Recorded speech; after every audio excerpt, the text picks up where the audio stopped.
Ladak habit uron pi Neli tong virlo Hane po ahe Ting tung olo Neli reng un e Kang tir azok si Ne te voi tu po po ahe Neli than un e Se than un e Dia zilang ma Ne papi apa O ne po Golon ne po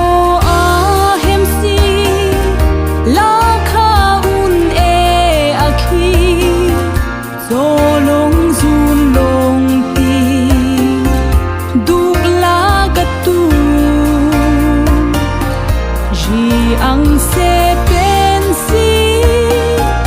dag ne thi zima ne te voi tu po ne po ahe ne li than un e se than un e dia zilang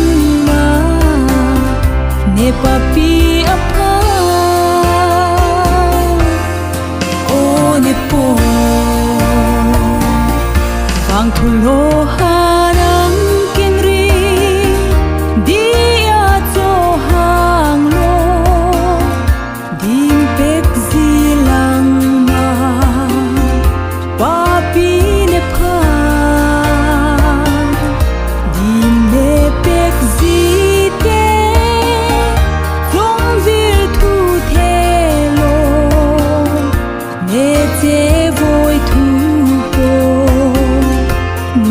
po ahe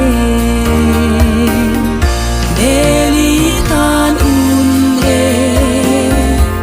Se than un e Dia zilang ma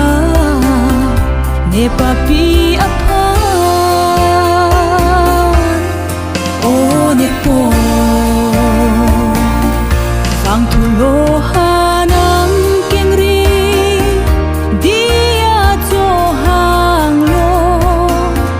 Dimpek zilang ma Papi ne pa Dim ne pek zite